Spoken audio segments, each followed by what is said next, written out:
രണ്ട് ഉടമ്പടി നിബന്ധനകളെ അനുവർത്തിക്കുവാൻ ആരാധനയിലൂടെ ഞങ്ങളെ അഭിഷേകം ചെയ്യണമേ. ഹല്ലേലൂയ, ഹല്ലേലൂയ.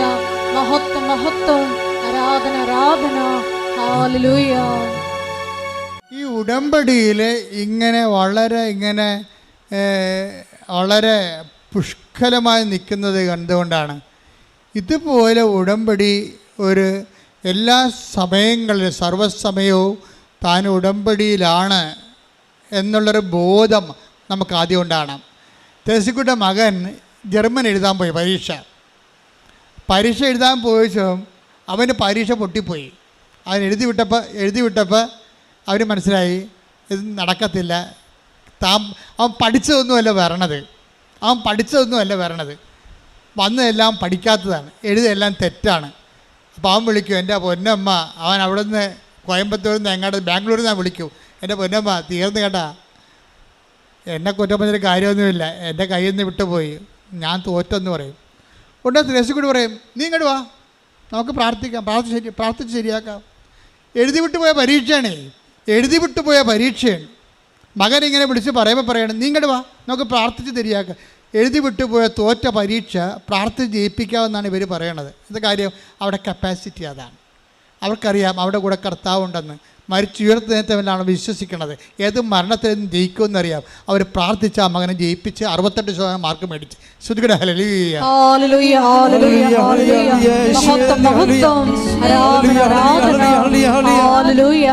തെരേസക്കുട്ടിയുടെ സാക്ഷ്യം കേട്ടപ്പോൾ എൻ്റെ മനസ്സിൽ വന്നതേ, കർത്താവിൻ്റെ ഉപമകൾ ശരിക്കും പറഞ്ഞാൽ വേറൊരു ആപ്ലിക്കേഷൻസ് ഉണ്ട് അതിന്.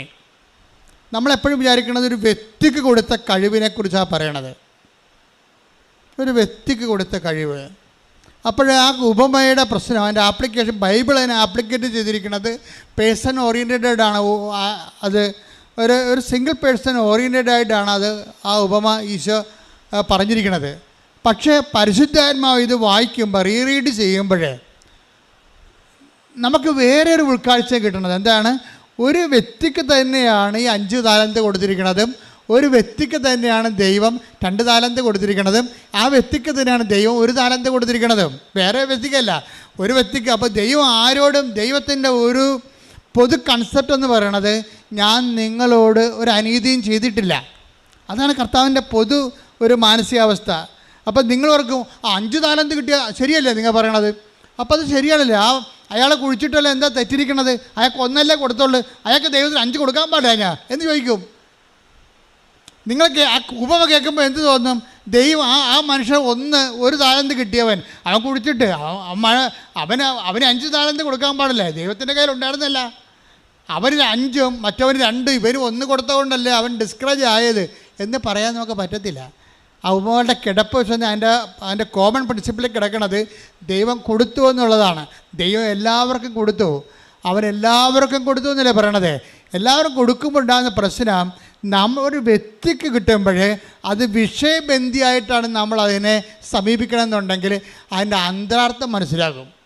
വ്യക്തിബന്ധിയായിട്ട് വരുമ്പോൾ ഒരു വ്യക്തിക്ക് 5, ഒരു വ്യക്തിക്ക് 3, ഒരു വ്യക്തിക്ക് 2, ഒരു വ്യക്തിക്ക് 1 എന്ന് പറയുമ്പോൾ സ്വാഭാവികമായിട്ടും അതിൻ്റെ അത് കുറേ ക്വസ്റ്റ്യൻസ് ബാക്കി അവശേഷിക്കും.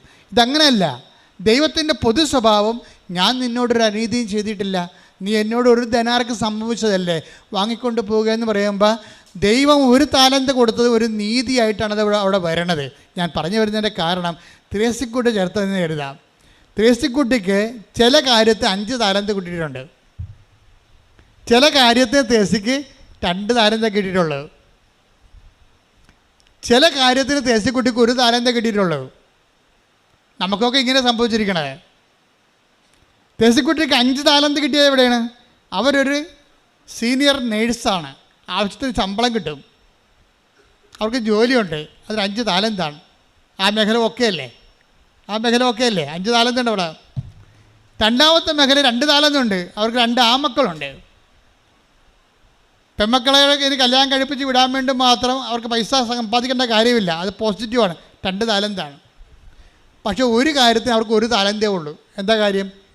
2 മക്കളെ കുഞ്ഞുങ്ങളായി ജനിച്ചപ്പോൾ തന്നെ ഭർത്താവ് മരിച്ചുപോയി. ഉണ്ടാ, അവിടെ 1 താലന്തേ ഉള്ളവർക്ക്. സമയം പിടിയിട്ടില്ലേ? അത് താലന്തിൻ്റെ ഉപമ ശരിക്കും വ്യക്തി അടിസ്ഥാനത്തെക്കാളുപരി വിഷയാടിസ്ഥാനമാണ്. അതിപ്പോൾ സർവ്വജനീനമാകും. ദേശക്കുട്ടിക്ക് ജോലിയുണ്ടെന്നുള്ളത് 5 താലന്താണ്. ആ ജോലി കൊണ്ട് ആ ജോലിക്കുള്ള ശമ്പളം 8 മണിക്കൂർ ജോലി, 8 മണിക്കൂർ വിശ്രമം, അതിൻ്റെ ഡി എ അതിൻ്റെ മേടിച്ച് പോകല്ല. അതിൻ്റെ ഇടയ്ക്ക് വിശേഷ വിധിയായി ആ 5 താലന്ത് വർദ്ധിപ്പിക്കാൻ അവിടെ കിടന്നത്. ആ പ്രൊഫഷൻ എടുത്ത് ഒരുത്തൻ തെങ്ങേന്ന് വീണിട്ട് ചെന്നവിടെ, തെങ്ങേന്ന് വീണിട്ട് അവനെ ചത്തതുപോലെ തേസിക്കുട്ടിയുടെ മെഡിക്കൽ കോളേജ് ചെന്ന്. അപ്പോൾ തുടനെ ഈ നേഴ്സ് പോയി ഉടനെ എന്താ ചെയ്യണത്, ഉടമ്പടി തൈലം കൊണ്ടുവന്ന് തെങ്ങേന്ന് വീണൻ്റെ വായിൽ നിന്ന് ചോരയാണ് വന്നത്. അവൻ്റെ നെറ്റിക്ക് ഉടമ്പടി തൈലം തേച്ച് വിശ്വപ്രമാണം ചൊല്ലിയിട്ടാണ് അവനെ കൊണ്ടുപോകുന്നത്. എന്തിനാണ് ഡോക്ടറിനെ അറിയിക്കണത്? ഒരാൾ ഉടമ്പടി ആക്ടിവേറ്റ് ചെയ്യുന്ന രീതി കണ്ടില്ലേ? തെങ്ങേന്ന് വീണവൻ്റെ വായിൽ നിന്ന് ചോര വന്ന് അവന് ബോധമില്ല. അവനെ ഡോക്ടറിനെ കാണിക്കുന്നതിന് പകരം ആദ്യം ഉടമ്പടി തൈലം എടുത്തിട്ട് വിശ്വപ്രമാണം ചൊല്ലി കർത്താവിനെ ഉടമസ്ഥപ്പെടുത്തുക. അവനെ വിശ്വപ്രമാണം ചൊല്ലുമ്പോൾ എന്താ സംഭവിക്കണത്? വിശ്വാസം പ്രയോഗിക്കുകയാണ്. നമുക്കുള്ള പ്രശ്നം എന്ന് വെച്ചാൽ നിങ്ങൾ ഇത്രയും നാൾ എന്തുകൊണ്ട് ഉടമ്പടി ഇങ്ങനെ നിന്ന് കത്തണതിൻ്റെ കാരണം വെച്ച് കഴിഞ്ഞാൽ നമുക്ക് വിശ്വാസത്തിൽ ആൾക്കാർക്ക് അറിയാവുന്നത് പ്രാർത്ഥന മാത്രമേ ചെയ്യത്തുള്ളൂ. ആൾക്കാർ അതൊരു 30% മാത്രമേ അത് വർക്കൗട്ട് ചെയ്യത്തുള്ളൂ. ആസ്തിയാണ് പ്രശ്നം. ഒരു ആസ്തി ഭദ്രതയ്ക്ക് പ്രാർത്ഥന അത്ര കണ്ട് സഹായകമല്ല. 30% പ്രാർത്ഥന ആർക്കും പ്രാർത്ഥിക്കാൻ, വിശ്വാസമുള്ളവർ പ്രാർത്ഥിക്കാൻ പറ്റുമല്ലോ.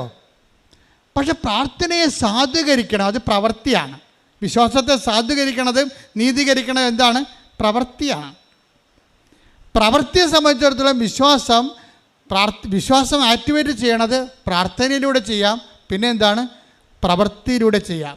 തേസിക്കുട്ടി പ്രവൃത്തിയുടെ കാര്യത്തിൽ വില്ലത്തിയാണ്. പിന്നെ എന്താണ്? ഉടമ്പടി വരുമ്പോൾ ഈ പ്രവൃത്തിയും പുറത്തുനിന്നൊക്കെ ചെയ്യാൻ പറ്റും. പുറത്ത് ആൾക്കാർ പ്രവർത്തിക്കുന്നവരൊക്കെ ഉണ്ടാകും. പക്ഷേ ഉടമ്പടി വരുമ്പോൾ എംപവറിങ്ങിന് വേറെ ഒരു സൊല്യൂഷൻ, വേറെ ഒരു പ്രൊവിഷൻ വരുന്നുണ്ട്. ഇതാണ് ഫുൾ ഓപ്ഷനായിട്ട് വരണത്. എന്തുകൊണ്ടാണ് കവനൻ്റ് ഫുൾ ഓപ്ഷൻ ആകാൻ കാരണം? വിശ്വാസത്തിൻ്റെ ഫുൾ ഓപ്ഷൻ ഇതിനകത്തുണ്ട്. ഒന്ന്, വിശ്വാസം പ്രാർത്ഥിക്കുന്നു, വിശ്വാസം പ്രഖ്യാപിക്കുന്നു, പിന്നെ എന്താണ്? വിശ്വാസം പ്രയോഗിക്കുന്നു. വിശ്വാസ പ്രയോഗങ്ങൾ ഒരു പക്ഷേ സഭയിലെ സാർവജനീനമായിട്ടല്ല. കാര്യം വിശ്വാസം പ്രയോഗിക്കണമെങ്കിൽ ആദ്യം വിശ്വാസ പ്രമാണത്തിൽ നമുക്ക് ഒരു ഹൃദയതാളമായിട്ട് മാറണം. ഇത് വിശ്വാസ പ്രമാണം കാറ്റഗറിയിൽ പഠിച്ചതാണ്, കാണാതെ പഠിച്ചതാണ്, എന്നാൽ കാഴ്ചയേക്കാന്ന് പറഞ്ഞാൽ സംഭവം ഏക്കത്തില്ല. വിശ്വാസ പ്രമാണം എന്ന് പറഞ്ഞു കഴിഞ്ഞാൽ ഒരു മനുഷ്യൻ ഏക ദൈവത്തെ ഞാൻ വിശ്വസിക്കുന്നു എന്ന് ചങ്ക കൊണ്ട് പറഞ്ഞ തീരാവുന്ന പ്രശ്നമേ മനുഷ്യനുള്ളൂ. പക്ഷേ അതുപോലെ നീ വിശ്വാസത്തിലേക്ക് വരണം. ചില ആൾക്കാർ വിശ്വാസ പ്രമാണം ചൊല്ലാൻ തുടങ്ങുമ്പോൾ തന്നെ ആക്ടിവേറ്റ് ആകാൻ തുടങ്ങും.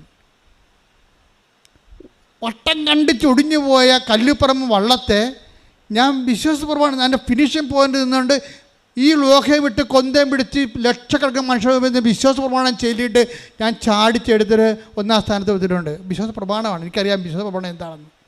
വിശ്വാസ പ്രമാണം എല്ലാവരുടെ കയ്യിലും വിശ്വാസ പ്രമാണം ഉണ്ടേ. പക്ഷേ വിശ്വാസം പറയും നമുക്ക് AK-47 നമ്മുടെ കയ്യിൽ ഉണ്ടോ എന്ന് അതിൻ്റെ കാര്യമില്ല. അത് ആക്ടിവേറ്റ് ചെയ്യാൻ പഠിക്കണം നമ്മൾ. അല്ല തോക്ക് മേടിച്ച് വീട്ടിൽ വെച്ചിട്ട് എന്താ കാണിക്കാനേ? അത് ഇതുപോലെ വിശ്വാസ പ്രമാണം കാറ്റഗറിയിൽ പഠിച്ചിട്ടുണ്ട്, അല്ലെ കൃപാസനം പുസ്തകത്തിന് പഠിച്ചിട്ട് കാര്യമില്ല. വിശ്വാസം എന്ന് പറയണത് ചങ്കിൽ യേശു കർത്താവാണെന്ന് അധരം കൊണ്ട് ഏറ്റുപറയുന്ന മുമ്പ് എന്ത് ചെയ്യണം? ദൈവം അവനെ മരിച്ചവരെന്ന് ഉയർപ്പിച്ചുവെങ്കിൽ അവൻ്റെ ഉയർപ്പ് വിശ്വസിക്കുന്ന ഞാനും എൻ്റെ ജീവിത പ്രശ്നങ്ങളിൽ നിന്ന് ഉയർത്തെഴുന്നേൽക്കും. യേശു നാമത്തിൽ കൈയടിക്കട്ടെ.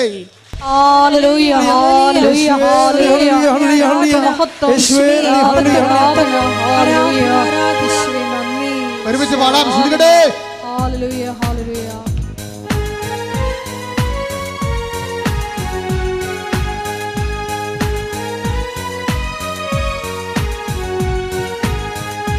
ക്രൂശിൽ കണ്ടു ഞാൻ സ്നേഹത്തെ, ആഴമാർന്ന മഹാത്യാഗത്തെ. ക്രൂശിൽ കണ്ടു ഞാൻ സ്നേഹത്തെ, ആഴമാർന്ന മഹാത്യാഗത്തെ. പകരം എന്തു ഞാനീ ഹൃദയം പൂർണ്ണമായി നൽകുന്നു. പകരം എന്തു നൽകും ഞാനിനി ഹൃദയം പൂർണ്ണമായി നൽകുന്നു നാഥൻ. വിശ്വാസം ശരിക്കും പറഞ്ഞാൽ വിശ്വാസം ഒരു വിളക്കാണെങ്കിൽ, വിശ്വാസം ഒരു വിളക്കാണെന്ന് വിചാരിച്ചോ, അതിൻ്റെ എണ്ണ വിളക്ക് വെറുതെ കത്തുവാ? കത്തത്തില്ല. എന്ത് വേണം? എണ്ണ വേണം. എണ്ണ എന്ന് പറയുന്നത് സ്നേഹമാണ്. ഇപ്പം ഞങ്ങൾ സെമിനാറിലൊക്കെ 120 ക്ലാസ്സാണ് വിശ്വാസപ്രമാണം ഓരോ സ്റ്റേറ്റ്മെൻറ്റ്സിനും. എന്നിട്ട് ഓരോ ആൾക്കാരുടെ സ്റ്റേറ്റ്മെൻറ്റുകളും അവർ പഠിപ്പിച്ചുകൊണ്ടിരിക്കും. പക്ഷെ പുറത്തിറങ്ങുമ്പോഴേ വിശ്വാസം ആക്ടിവേറ്റ് ചെയ്യാൻ നമുക്ക് പറ്റത്തില്ല. വിശ്വാസം ആക്ടിവേറ്റ് ചെയ്യാനുള്ള സാധനം അവർ പഠിപ്പിച്ചിട്ടില്ല. അവർ വിശ്വാസത്തിൻ്റെ വിചാര മേഖലയാണ് പഠിപ്പിച്ചത്. വിശ്വാസത്തിനൊരു വികാര മേഖലയുണ്ട്. അത് നീയും നിനക്ക് വേണ്ടി ക്രൂശിക്കപ്പെടുന്നതും തമ്മിലുള്ള നിന്റെ ആത്മബന്ധമാണ്. ശ്രദ്ധിക്കട്ടെ.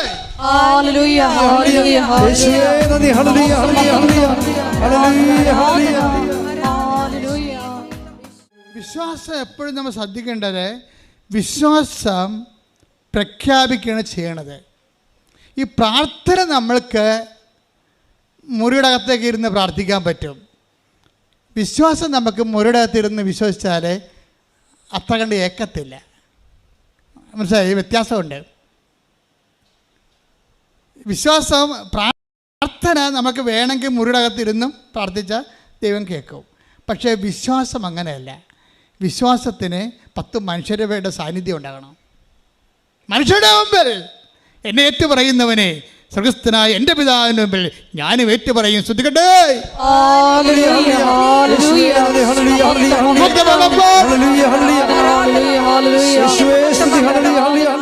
മനുഷ്യരെ കാണുമ്പോൾ നിനക്ക് ത്രില്ലടിക്കണം വിശ്വാസം പ്രഖ്യാപിക്കാനുള്ള. മനസ്സിലായില്ലേ? അത് നമ്മുടെ ആസ്തി ഭദ്രതയായിട്ട് മാറും. ഇപ്പം ഞാൻ തന്നെ നേരത്തെ കല്ലുപ്പറമ്പിനെ കുറിച്ച് പറഞ്ഞില്ലേ, അപ്പോൾ നിനക്കത് മനസ്സിലാകും. ഈ വിശ്വാസം എപ്പോഴും കത്തണത്, നല്ലവണ്ണം കത്തണത് സമൂഹത്തിലാണ് കത്തണത്. ശരിക്കും വീട്ടിൽ ഇരുന്ന് ഒറ്റയ്ക്ക് രഹസ്യമായിട്ട് വിശ്വസിച്ചതുകൊണ്ട് കാര്യമില്ല. വിശ്വസിക്കണത് കർത്താവ് പറഞ്ഞു. മത്തായി 10:32. മത്തായി 10:32 എന്താണ്? മനുഷ്യരുടെ മുമ്പിൽ പറഞ്ഞേ. മനുഷ്യരുടെ മുമ്പിൽ എന്നെ ഏറ്റുപറയുന്നവനെ എന്റെ സ്വർഗസ്ഥനായ പിതാവിന്റെ മുമ്പിൽ ഞാനും ഏറ്റുപറയും. സ്വർഗസ്ഥനായ പിതാവിൻ്റെ മുമ്പിലാണ് ഏറ്റുപറയാൻ ഏറ്റവും പാട്. കയറിപ്പറ്റാൻ പാടായത് അവിടെ കയറിപ്പറ്റാൻ പാടായത് കൊണ്ടാണ്. എന്താ കാര്യം വെച്ച് കഴിഞ്ഞാൽ, ശിഷ്ടന് കുറേ ആൾക്കാരെ ദൈവം ഇങ്ങനെ വിളിക്കുമ്പോഴും അതിൻ്റെ അകത്ത് കുറേ ആൾക്കാർ ദൈവം തള്ളിക്കളയും. അനന്തരം രാജാവ് തൻ്റെ ഇടതുവശത്തുള്ളവരോട് എനിക്ക് വിശന്നു, നിങ്ങൾക്ക് ഭക്ഷണം തന്നില്ല. മത്തായി 25:41. അനന്തരം അവൻ തന്റെ ഇടതുഭാഗത്തുള്ളവരോട് പറയും. വലതും ഇടതും നോക്കിയിട്ട് മാത്രമേ, ഭൂമി മാത്രമല്ല വലതും ഇടതും നോക്കണം, മുകളിലുണ്ടും വലതും ഇടതും നോക്കുക. വലതും ഇടതും നോക്കിയിട്ട് മാത്രമേ പിതാവിൻ്റെ അടുത്ത് പോകാൻ പറ്റുകയെന്ന് പറയണത്. അരക്കൈനൂലിൻ്റെ പിശകുണ്ട്. ആ ഇടത് വശത്ത് നിൽക്കുന്ന കക്ഷിയോട് എന്തൊക്കെയാ പറഞ്ഞു നോക്കിയേ? ശപിക്കപ്പെട്ടവരെ നിങ്ങൾ എന്നിൽ നിന്നകന്ന് പിശാചിനും അവന്റെ ദൂതന്മാർക്കുമായി സജ്ജമാക്കിയിരിക്കുന്ന നിത്യാഗ്നിയിലേക്ക് പോകുവിൻ. പിശാചിന് മുമ്പിലേക്ക് പോകുന്ന ആൾക്കാർ അവിടെ നിന്ന് മാറ്റും. എന്താ കാര്യം പറയുന്നുണ്ട്. എന്തെന്നാൽ എനിക്ക് വിശന്നു. എനിക്ക് വിശന്നു, നിങ്ങൾ ആഹാരം തന്നില്ല. എനിക്ക് ദാഹിച്ചു, നിങ്ങൾ കുടിക്കാൻ തന്നില്ല. ഞാൻ പരദേശിയായിരുന്നു, നിങ്ങൾ എന്നെ സ്വീകരിച്ചില്ല. ഞാൻ നഗ്നനായിരുന്നു, നിങ്ങൾ എന്നെ ഉടുപ്പിച്ചില്ല. രോഗാവസ്ഥയിലും കാരാഗൃഹത്തിലും ആയിരുന്നു, നിങ്ങൾ എന്നെ സന്ദർശിച്ചില്ല. രോഗികളെ സന്ദർശിക്കുക, ജയിലിൽ സന്ദർശിക്കുക, ഭക്ഷണമില്ലാത്ത ഭക്ഷണം കൊടുക്കുക, വസ്തുവില്ലാത്ത ആവശ്യത്തിലിരിക്കുന്നവരെ സഹായിക്കുക. വസ്ത്രവും ഭക്ഷണം തന്നെ വേണമെന്ന് ഇപ്പം ഇല്ല. കേരളത്തിലാകുമ്പോൾ മിക്കവർക്കും തന്നെ വസ്ത്രവും ഭക്ഷണമൊക്കെ ഉണ്ട്. പക്ഷേ ഇല്ലായ്മ ഉള്ളവരുണ്ട്, പല വിഷയങ്ങൾക്ക് ഇല്ലായ്മ ഉള്ളവരുണ്ട്, വഴിയില്ലാത്തവരുണ്ട്, വെള്ളമില്ലാത്തവരുണ്ട്. അപ്പോൾ വെള്ളമില്ലാത്തവരും വഴിയില്ലാത്തവർക്കും വഴി ചോദിക്കുമ്പോൾ ഞങ്ങൾ വഴി കൊടുക്കാറ് ഞാൻ ബൈബിളെ പറഞ്ഞിട്ടില്ല. വിശക്കണമെങ്കിൽ ഭക്ഷണം കൊടുക്കാനേ പറഞ്ഞിട്ടുള്ളതെന്ന് പറയും. ഒന്ന് മോശമില്ല, വീട്ടിൽ ഉണ്ടാക്കുന്ന ഭക്ഷണം കുറച്ച് കൊടുത്താൽ മതിയല്ലേ. വഴി കൊടുക്കുമ്പോൾ പൊള്ളും കയ്യേ. അപ്പോൾ എന്ന് വെച്ചാൽ ഇല്ലായ്മക്കാരനെ നിന്നോട് ആവശ്യപ്പെടുന്ന ആൾക്കാരെ അവരുടെ ആവശ്യമനുസരിച്ചുകൊണ്ട് സഹായിക്കണമെന്നുള്ളതിൻ്റെ അർത്ഥം മൊത്തം അതാണ് സംഭവം. ഉടമ്പടി ഈ യാത്ര പിതാവിൻ്റെ പക്കലേക്കുള്ള യാത്രയാണ് ഉടമ്പടി. അതുകൊണ്ടാണ് തെസി ചേച്ചി പറഞ്ഞത് കർത്താവിൻ്റെ രണ്ടാമത്തെ വരവിനായി ഒരുക്കുന്ന പുണ്യഭൂമിയിലേക്ക് വരാൻ കഴിഞ്ഞതിൽ നന്ദി പറഞ്ഞു. ശരിയാണത്. എന്താ കാര്യം? അങ്ങനെ പറയാൻ കാരണം എന്താണ്? ഈ പിതാവിൻ്റെ പക്കലേക്കുള്ള വഴിയിൽ കർത്താവ് പറയുന്നുണ്ട് അവിടെ. അനന്തരം രാജാവ് തന്റെ വലതുഭാഗത്തുള്ളവരോട് പറയും, എന്റെ പിതാവിനാൽ അനുഗ്രഹിക്കപ്പെട്ടവരെ. പറഞ്ഞു പിതാവിനാൽ അനുഗ്രഹിക്കപ്പെട്ടവരെ. അപ്പോൾ ഇതെന്താ പ്രശ്നം വെച്ച് കഴിഞ്ഞാൽ, നമ്മൾ പിതാവിൻ്റെ പക്കലേക്കുള്ള യാത്രയിൽ അവിടുത്തെ അനുഗ്രഹത്തിൻ്റെ പട്ടികയിലേക്ക് വരാൻ വേണ്ടി എന്താ ചെയ്യണം? നമ്മൾ ഉടമ്പടിയിൽ എന്താ ചെയ്യണത്? പറഞ്ഞേ. എന്തെന്നാൽ എന്റെ പിതാവിനാൽ അനുഗ്രഹിക്കപ്പെട്ടവരെ വരുവിൻ, ലോകസ്ഥാപനം മുതൽ നിങ്ങൾക്കായി സജ്ജമാക്കിയിരിക്കുന്ന രാജ്യം അവകാശപ്പെടുത്തുവിൻ. എന്തെന്നാൽ എനിക്ക് വിശന്നു, നിങ്ങൾ ഭക്ഷിക്കാൻ തന്നു. എനിക്ക് ദാഹിച്ചു, നിങ്ങൾ കുടിക്കാൻ തന്നു. ഞാൻ പരദേശിയായിരുന്നു, നിങ്ങൾ എന്നെ സ്വീകരിച്ചു. ഞാൻ നഗ്നനായിരുന്നു, നിങ്ങൾ എന്നെ ഉടുപ്പിച്ചു. ഞാൻ രോഗിയായിരുന്നു, നിങ്ങൾ എന്നെ സന്ദർശിച്ചു. എൻ്റെ പൊന്നുമക്കളെ, ഈ സംഭവങ്ങളെല്ലാം പരസ്യമായിട്ട് ചെയ്യണതാണ്. മനസ്സിലായല്ലോ? രഹസ്യമല്ല. പ്രാർത്ഥിക്കണമെങ്കിൽ നിങ്ങൾക്ക് രഹസ്യമായിട്ട് മുറിയുന്ന പ്രാർത്ഥിക്കാൻ പറ്റും. പക്ഷേ വിശ്വാസം പ്രഖ്യാപിക്കുന്നത് ഈ പരസ്നേഹ പ്രവർത്തികളിലൂടെയാണ്.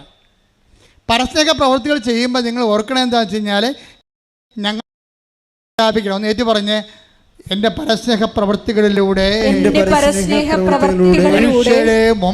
മനുഷ്യരുടെ മുമ്പിൽ ഞാൻ എൻ്റെ വിശ്വാസത്തെ പ്രഖ്യാപിക്കുകയാണ്. പരസ്യമായി വിശ്വാസം പ്രഖ്യാപിക്കാൻ എന്നെ പരസ്നേഹ പ്രവൃത്തികളിലെ വിശേഷവിധിയായി അഭിഷേകം ചെയ്യണം. വിശ്വാസം എപ്പോഴും നിങ്ങളുടെ ഉള്ളിൽ 10 മനുഷ്യരെ കണ്ട ഉടനെ ക്രിസ്തുവിനെ കൈമാറണമെന്നുള്ള ജ്വരം വേണം. 10 മനുഷ്യരെ കണ്ട അപ്പം തന്നെ വിശ്വാസം കൈമാറണം. കർത്താവിനെക്കുറിച്ച് പറയണം. മനുഷ്യൻ എന്താ കാര്യം? മനുഷ്യരുടെ മുമ്പിൽ എന്നെ ഏറ്റു പറയണം. അതിലൊക്കെ വിശ്വാസം എന്ന് പറഞ്ഞാൽ ഇവിടുത്തെ പ്രൈവറ്റ് വിഷയമാണ്. ഇവിടുത്തെ എല്ലാവിധ എത്തേയിസ്റ്റുകളും അതുപോലെ തന്നെ സെക്കുലറിസ്റ്റുകൾ എന്താ പറയണത്? വിശ്വാസം പ്രൈവറ്റാണ്, അതൊക്കെ ഓരോരുത്തരും മനസ്സിൽ വെക്കേണ്ട കാര്യമാണ്. അല്ല, ബൈബിൾ അതല്ല പറയണത്. അത് ലോകത്തിൻ്റെ വിശ്വാസം. സത്യവിശ്വാസം എന്ന് പറയണത് മനുഷ്യരുടെ മുമ്പിൽ ഏറ്റു പറയാനുള്ളതാണ്. അല്ല, നിനക്ക് അതിൻ്റെ അകത്ത് ദൈവത്തിന് ഏറ്റു പറയാത്തിടത്തോളം കാലം നീ വിശ്വാസിയാണെന്ന് പറഞ്ഞാൽ ദൈവം അത് അംഗീകരിക്കത്തില്ല. അതാണ് വിഷയം. അപ്പോൾ എപ്പോഴും നമ്മൾ ഇപ്പോൾ ത്രേസ്യക്കുട്ടി എന്താ ചെയ്യണത്? അതുപോലെ തന്നെ ഓരോ അവിടെ പള്ളികളിലൊക്കെ ചെല്ലുമ്പോൾ അവർ പറയുവേ, ഞാൻ പള്ളികളിലൊക്കെ ചെല്ലുമ്പോൾ ചില പള്ളികളിലൊക്കെ കൃപാസനം പത്രം ഏതെങ്കിലും മൂലക്ക് വെച്ചിരിക്കണ കാണാം. കണ്ട, അവിടെ ആ 1 താലന്തുള്ള കിട്ടിയ ആൾക്കാരുണ്ടേ. പള്ളിക്കൊണ്ട് വെക്കുന്ന പാർട്ടി അതാണ്. പറഞ്ഞ് അടി വെച്ചതിന് പോരും മറച്ചു വെക്കും. അതാണ് ഇവിടെ 1 താലന്ത് കിട്ടിയ ആൾക്കാർ. മടിയനും തുട്ടനുമാണ്. ഈ ഉടമ്പടി എടുത്തതിൽ മടിയനും തുട്ടനുമാണ് പത്രം കൊണ്ട് പള്ളിവാതിക്ക് വെച്ചും പോകുന്ന ആൾക്കാർ. ത്രേസ്യക്കുട്ടി എന്താ ചെയ്യണത്?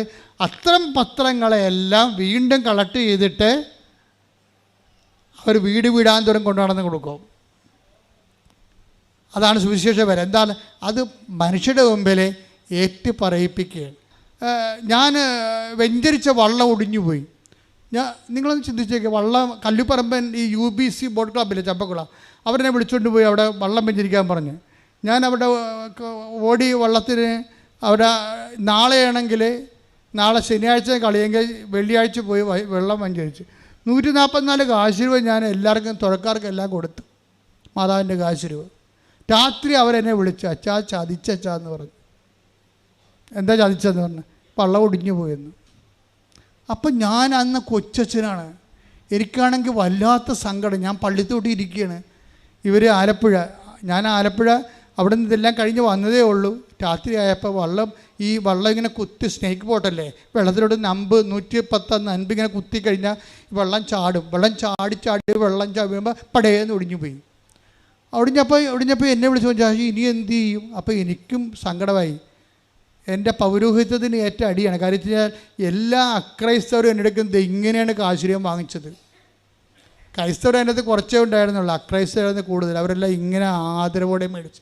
എൻ്റെ സങ്കടം മുഴുവൻ വള്ളം ഒടിഞ്ഞതല്ല എൻ്റെ സങ്കടം, ഈ പാവത്തിങ്ങളുടെ മുമ്പിൽ ഞാൻ കർത്താവിന് നാണം കെടുത്തിയല്ല എന്നാണ്. എനിക്ക് കണ്ണ് നിറഞ്ഞു എൻ്റെ. അപ്പം അവരുടെ മുമ്പിലേ കർത്താവിൻ്റെ ഞാൻ വെഞ്ചരിച്ചപ്പോൾ അത് ഒടിഞ്ഞു പോയല്ല വട്ടം വെച്ച്. അപ്പം ഞാൻ ബേബിച്ചൻ ഇപ്പോഴും കൃപാസനത്തിലുണ്ട്. ബേബിച്ചനോട് ഞാൻ ബേബിച്ചനാണ് എന്നെ വിളിച്ചത് തത്തമ്പള്ളിയിലാണ്. അപ്പോൾ ബേബിച്ചനോട് ഞാൻ ബേബിച്ച ഇനി എന്ത് ചെയ്യും എന്ന് ചോദിച്ചു. എന്ത് ചെയ്യുമെന്ന് ചോദിച്ചപ്പോൾ ബേബിച്ചൻ പറഞ്ഞ് കളക്ടറിൻ്റെ 3 ലക്ഷം രൂപ നമുക്ക് കിട്ടേണ്ടതാണ്.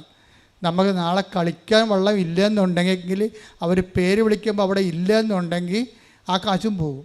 ഇത്രയും നാൾ റിഹേഴ്സൽ ചെയ്ത കാശ് മൊത്തം പോകും. പിന്നെ ഇത് മുട്ട വരെ കൊടുത്തിട്ടിരിക്കല്ല വെള്ളം ഒഴുകാൻ വേണ്ടി, അതെല്ലാം പോയി. പിന്നെ അതുകൊണ്ട് ഞങ്ങളിപ്പോൾ റിബേറ്റ് വെക്കാൻ പോയിടന്ന്. അതായത് ഒരു തെങ്ങ് വെട്ടി പൊളന്നിട്ട് അറുത്തിട്ട് ഈ 2 വള്ളം കൂടി അടുപ്പിച്ച് വെച്ചിട്ട് 2 മുറിഞ്ഞ പൊട്ട് വീണ 2 കഷ്ണം കൂടി വെപ്പിച്ചിട്ട് അകത്ത് റിബേറ്റ് വെക്കുക, അകത്തും പുറത്ത് എന്നിട്ട് റിബേറ്റ് ഇട്ട് മുറുക്കും. അപ്പോൾ എന്ത് പറ്റും, 400 കിലോ കൂടി കൂടും എക്സ്ട്രാ ആയിട്ട്. അപ്പോൾ 400 കിലോ കൂടുന്നതിന് മുമ്പ് തന്നെ 16 അടി കാരിച്ചാലിനേക്കാൾ താഴെയാണ് ഇവൻ നിൽക്കണത്. അന്ന് കാരിച്ചാൽ പേര് കേട്ട വെള്ളമാണ്. അപ്പം റിയേഴ്സിന് തന്നെ എന്നിട്ടാണ് ഈ വെഞ്ചരിക്കുമ്പോഴാണ് ഇത് ഒടിഞ്ഞു പോണത്. അപ്പോൾ ഒടിഞ്ഞു പോകുമ്പോൾ അപ്പോൾ എന്നിട്ട് തളർന്ന സ്വരത്തിൽ, സങ്കട സ്വരത്തിൽ അച്ഛൻ കളി കാണാൻ വരുന്നുണ്ടോയെന്ന് ചോദിച്ചു. ഞാൻ ഒടിഞ്ഞ വള്ളത്തിൻ്റെ കളി എന്ത് കാണാനാണ് എനിക്ക്. പക്ഷേ എന്നിട്ട് ഞാൻ പോയി അന്ന് ഭക്ഷണം പോലും ഞാൻ കഴിച്ചില്ല. കാര്യം എനിക്ക് ഗ്യാസ് ഇങ്ങനെ മേലോടെ നിൽക്കുകയാണ്. സങ്കടമല്ലേ, ഈ ആൾക്കാരുടെ മുഖത്തിലങ്ങനെ നോക്കും. എന്നിട്ട് ഞാൻ പോയി അവിടെ ഐക്യ മാത്യു എന്ന് പറഞ്ഞ് ക്യാപ്റ്റൻ വന്ന് എന്നെ പിക്കപ്പ് ചെയ്ത് സ്പീഡ് ബോട്ടിൽ കൊണ്ടുപോയി ഫ്രണ്ടിൽ കൊണ്ടിരുത്തി, ഫിനിഷിംഗ് പോയിന്റിൽ കൊണ്ടിരുത്തി. അപ്പോൾ ഞാൻ ഫിനിഷിംഗ് പോയിൻ്റിൽ ഇരിക്കുകയാണ്. അപ്പോൾ ഞാൻ ലോകം ഇട്ടുണ്ടാകാൻ നിൽക്കണം. എന്താ കാര്യം, ഞാൻ നിൽക്കുമ്പോൾ കർത്താവിൻ്റെ ഒരു സാന്നിധ്യമാണ് ഞാൻ. ഇവിടെയാണ് വിഷയം. ഇത് വിശ്വാസം പ്രഖ്യാപിക്കാനുള്ളതാണ്, അല്ല വിശ്വാസം ഒളിച്ചു കളിക്കാനുള്ളതല്ല. 3 ലക്ഷം മനുഷ്യരുടെ മുമ്പിൽ ഞാൻ ലോകം ഇട്ടുകൊണ്ട് ഫിനിഷിംഗ് പോയിൻ്റിൽ നിൽക്കുകയാണ്. എന്നിട്ട് ഞാൻ കൊന്ത കൈ പിടിച്ചിട്ടുണ്ട്. എൻ്റെ ജീവചരിത്രത്തിൽ മുഴുവനുണ്ട്, ഫോട്ടോ എല്ലാം. ഞാൻ എല്ലാം റെക്കോർഡ് ചെയ്തിരിക്കുന്ന ആളാണ്, എന്ത് സംഭവിച്ചാൽ റെക്കോർഡ് ചെയ്യും. അപ്പം ഞാനവിടെ ഇരിക്കുമ്പോൾ ഈ വള്ളം മൂവ് ചെയ്യാൻ തുടങ്ങുമ്പോൾ അന്ന് റേഡിയോയാണ്. അപ്പം ഞാനത് കേൾക്കുന്നുണ്ട്. അപ്പോൾ എനിക്കാണെങ്കിൽ ശ്വാസം കിട്ടാതെ അവിടെ ഇരിക്കുകയാണ്. ഭയങ്കര ആരവമാണ് സ്റ്റേഡിയത്തിൽ. അവിടെ ഹെലികോപ്റ്റർ വരുന്നു, ആളെ പൊക്കുന്നു, ആളെ താഴെ വീഴുന്നു, നേവിക്കാരുടെ കയ്യാങ്കളികൾ, ഇതൊന്നും എന്നെ ശ്രദ്ധപ്പെടുന്നില്ല. ഞാൻ കൊന്തയും ചെയ്തുകൊണ്ട് അവിടെ ഇരിക്കുകയാണ് ഫിനിഷിംഗ് പോയിന്റിൽ. അപ്പോൾ എനിക്കറിയാം. അപ്പോൾ അവിടെ നിന്ന് റേഡിയോയുടെ അത് സ്റ്റാർട്ട് ചെയ്തപ്പോൾ റേഡിയോയുടെ കമൻട്രി വന്നിട്ട് ഒരു 3 മിനിറ്റായിട്ടും ഞാൻ വെഞ്ചരിച്ച വള്ളത്തിൻ്റെ പേര് പറയണില്ല അവർ. അപ്പോൾ ഞാൻ ഓർത്ത് അത് കളിക്കില്ലായിരിക്കും എന്ന് വിചാരിച്ചു. അത് കളിക്കില്ലായിരിക്കും, പോയായിരിക്കും, നമ്മൾ പറഞ്ഞിട്ടില്ലല്ലോ. പക്ഷേ എനിക്ക് തോന്നിയത് ആ സമയത്ത് പേര് അപ്പോൾ എങ്കിലും എനിക്ക് തോന്നി അവിടെ ഇരുന്ന് സ്വസ്ഥമായിട്ടിരുന്ന് പ്രാർത്ഥിക്കുകയല്ലേ. അപ്പോഴേക്ക് എൻ്റെ മനസ്സിൽ പരിശുദ്ധാത്മ പറഞ്ഞു, നീ മുട്ടേ നിൽക്കാൻ പറഞ്ഞു. അവിടെ ഞാൻ ഇത്രയും ലക്ഷക്കണക്കിന് മനുഷ്യരുടെ മുമ്പിൽ ഞാൻ ഫിനിഷിംഗ് പോയിൻ്റ് മുട്ടേ നിന്ന് പ്രാർത്ഥിക്കുകയാണ്. അപ്പം ഞാൻ മുട്ടേ നിന്ന് ഒരു 5 സെക്കൻഡ് കഴിഞ്ഞപ്പോൾ ഉടനെ ചമ്പക്കുളത്തിൻ്റെ പേര് പറഞ്ഞു. അപ്പോഴെനിക്ക് മനസ്സിലായി കർത്താവ് ലൈനിലായെന്ന്. പിന്നെ ഞാൻ നിന്നില്ല. അതായത് നമ്മളെൻ്റെ മക്കളെ നിങ്ങൾ ഇരുന്ന് ഈ ആട് പ്രസവിക്കാണ പോലെ കിടന്നൊക്കെ പ്രാർത്ഥിക്കത്തില്ലേ, അതൊക്കെ എപ്പോഴും ഓർത്തേക്കണം. പ്രാർത്ഥനയുടെ ഓരോ പൊസിഷനുണ്ട്, അതെല്ലാം വിശ്വാസത്തിൻ്റെ പ്രഖ്യാപനങ്ങളാണ്. അല്ല പ്രാർത്ഥിച്ചാൽ പോരെ, എവിടെ ഇരുന്നാൽ എന്താ, ഭിത്തിയെ ചാരിയാൽ എന്താണ്, കിടന്നാൽ എന്താണ്, മലന്ന് കിടന്ന് പ്രാർത്ഥിച്ചാൽ എന്താ, അങ്ങനെയല്ല. ഇതിൻ്റെ പൊസിഷൻ എല്ലാം പ്രധാനപ്പെട്ടതാണ്. നീ മുട്ടേ നിൽക്കുമ്പോൾ അത് 10 മനുഷ്യരവിടെ ഉണ്ടെങ്കിൽ ദൈവം മഹത്വപ്പെടും. ദൈവം മഹത്വപ്പെട്ടാൽ പിന്നെ ദൈവം നിന്നെ ഓൺ ചെയ്യാൻ തുടങ്ങും. ഇതാണ് വിഷയം. നിന്നെ ഓൺ ചെയ്ത് അപ്പോൾ എനിക്ക് മുട്ടയെന്ന് കഴിഞ്ഞപ്പോൾ എനിക്ക് തോന്നി ഇതിൻ്റെ പേര് വന്നപ്പോൾ ഈ ഒപ്പം കാരിച്ചാലും അതുപോലെ തന്നെ കല്ലുപറമ്പനും വേറെ 2-3 വള്ളങ്ങളും നെഹ്റു അനാരി ചുണ്ടൻ ഇതെല്ലാം ഇങ്ങനെ ഒപ്പം നിൽക്കുകയാണ്. അപ്പം നമ്മുടെ വള്ളവും അത്ഭുതകരമായിട്ട് ഇതിൻ്റെ ഒപ്പം വരുന്നുണ്ട്. പക്ഷെ പുറകിലാണെന്ന് എനിക്ക് അപ്പോൾ അടുത്ത് വരുമ്പോൾ നമുക്കറിയാൻ പറ്റും. അപ്പോൾ എനിക്ക് തോന്നി ഈ കൊന്തമായിട്ട് കൈവിരിച്ച് പിടിക്കണമെന്ന്. ഞാൻ ഉടനെ കൊന്തമായിട്ട് കൈവിരിച്ച് പിടിച്ചത് ജസ്റ്റ് ഫിനിഷ് ചെയ്യുമ്പോൾ ഈ ഒടിഞ്ഞ വള്ളത്തിനെ എടുത്ത് പൊക്കി അപ്പുറത്തിട്ട് ഫിനിഷ് ചെയ്ത് ഫസ്റ്റായിട്ട്. ഹല്ലേലൂയ. യേശുവേ നന്ദി, യേശുവേ ആരാധന. അതുകൊണ്ട് തീർന്നില്ല. അപ്പം എനിക്ക് അഭ്യാസം മനസ്സിലായില്ലേ? മനുഷ്യരുടെ മുമ്പിൽ കർത്താവിനെ ഏറ്റുപറയുകയാണെന്നുണ്ടെങ്കിൽ വിവരം അറിയുമെന്ന്.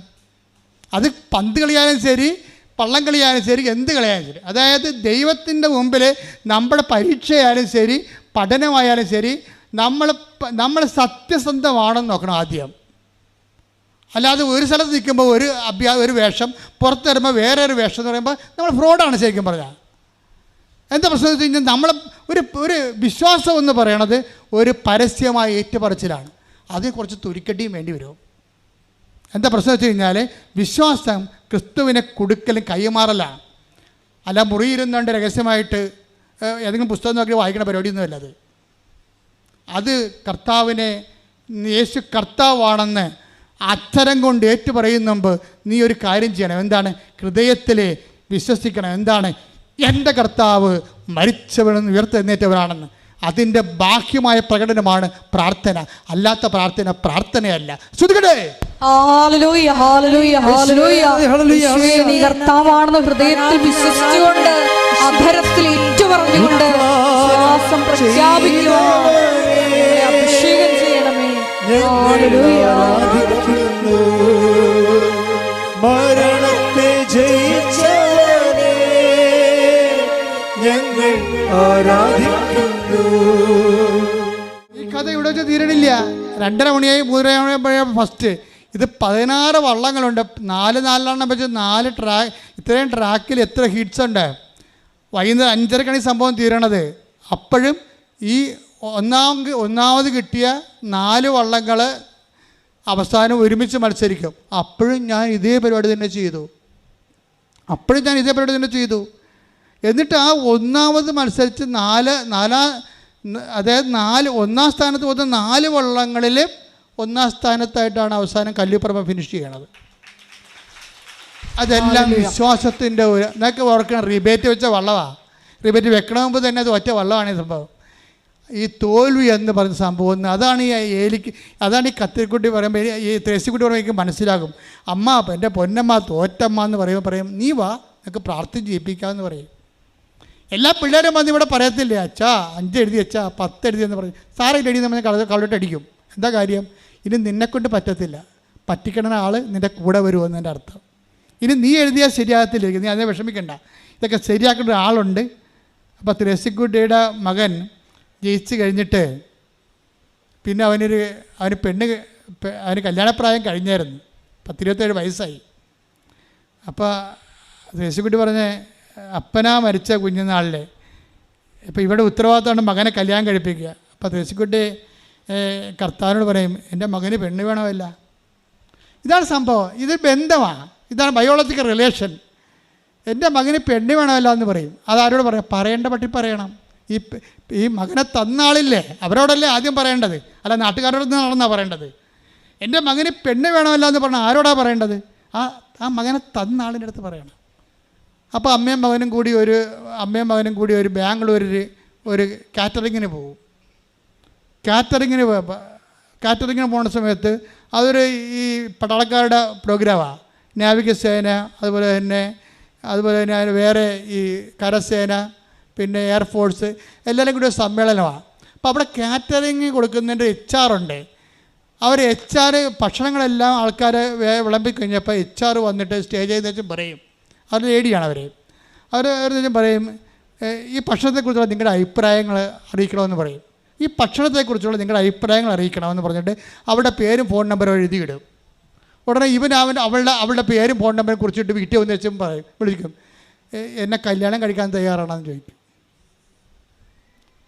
കാര്യം മനസ്സിലായില്ലേ? ഒരു സാധനം നിങ്ങൾ കേൾക്കുമ്പോൾ ഓർക്ക് ഇതെന്ത് കോമഡിയാണെന്ന്. കോമഡി തന്നെ. പക്ഷേ ആ വിഷയം പോണത് എന്താണ്? അവൾ പറഞ്ഞിട്ട് റെഡിയാണെന്ന് പറയും. അവളവിടെ എഴുതിയിട്ടിരിക്കണേ എന്താ? ബോർഡ് എഴുതിയിട്ടിരിക്കണേ എന്താണ്? നിങ്ങളുടെ ഈ ഭക്ഷണത്തെക്കുറിച്ചുള്ള അഭിപ്രായങ്ങൾ HR ആയ എന്നെ അറിയിക്കണം. ഫോൺ നമ്പരും പേരും എഴുതും. അവൻ ആ പേരും ഫോൺ നമ്പരോട് കുറിച്ചിട്ട് വീട്ടിൽ വന്ന് വെച്ചും ആ ഫോൺ നമ്പർ വിളിച്ചിട്ട് പറയുകയും എൻ്റെ ബയോഡേറ്റ ഇതാണ്, നിങ്ങളെ അൺമാരീഡ് അല്ലെങ്കിൽ നിങ്ങളെ മാരേജ് ചെയ്യാൻ എനിക്കിഷ്ടമാണ്, നിങ്ങൾക്ക് ഇഷ്ടമാണോ അല്ലെന്ന് പറയണമെന്ന് പറയും. ഉടനെ അവൾ ബയോഡേറ്റ നോക്കി ഞാൻ പറയും എനിക്കിഷ്ടമാണ്, എനിക്ക് കുഴപ്പമില്ലെന്ന് പറയും. അപ്പോൾ അമ്മ പറയണം, അമ്മായിയമ്മ ഈ ത്രേസ്യക്കുട്ടി, എൻ്റെ മകൻ്റെ കല്യാണപ്രായമായി, അവനെ കെട്ടിക്കേണ്ട ഈശോ എന്ന് ചോദിക്കുമ്പോൾ അതിന് റെഡിയാണ് അതിന് മറുപടി പറയാം ഈശോ. അതാണ് ജൈവബന്ധം എന്ന് പറയണത്. ഉടമ്പടി എങ്ങോട്ട് പോകണം എന്നൊക്കെ ഒരു പിടിയില്ല, അത്രയ്ക്ക് ഇടിവെട്ട് പോക്കാണ് പോണത്. എല്ലാം നിനക്ക് തുറന്ന്, എല്ലാം നിനക്ക് ആരോടും പറയാനേക്കാൾ സ്വകാര്യമായിട്ടും സുരക്ഷിതമായിട്ടും നിനക്ക് സംസാരിക്കാൻ വേണ്ടി നിന്റെ ദൈവം നിന്റെ കൂടെ. കൈയടിക്കട്ടെ ശ്രുതികളല്ലേ.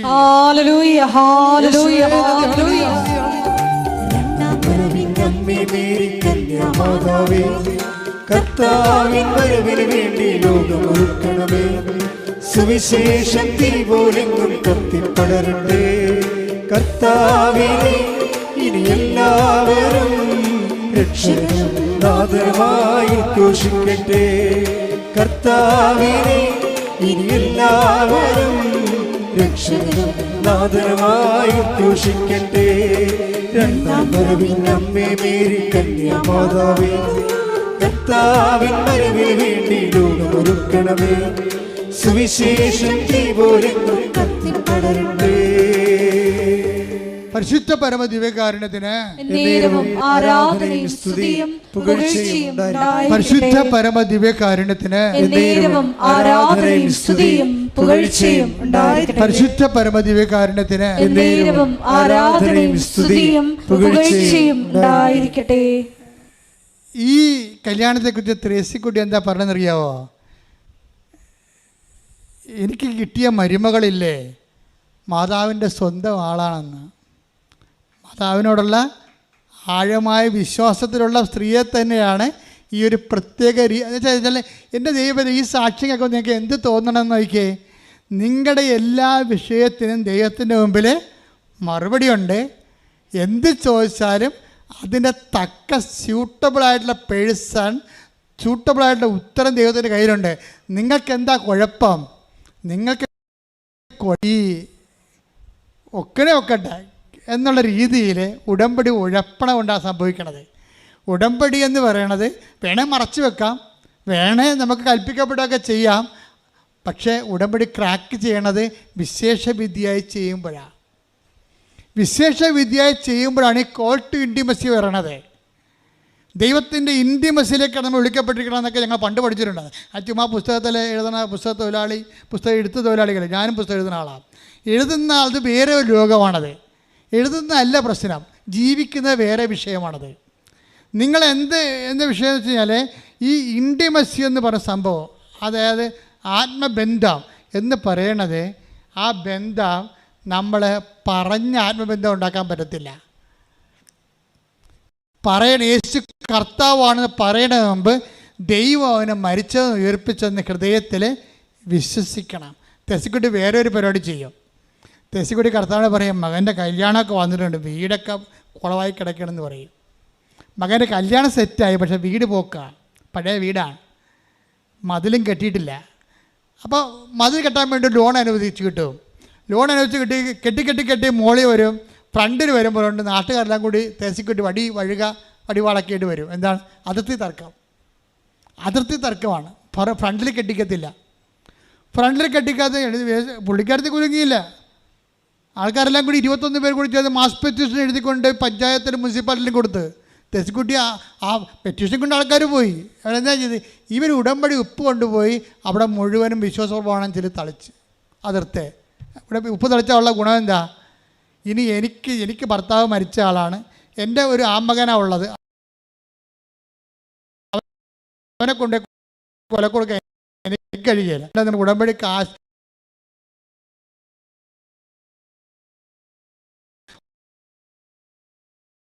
ഒരു വാരം പെട്ടി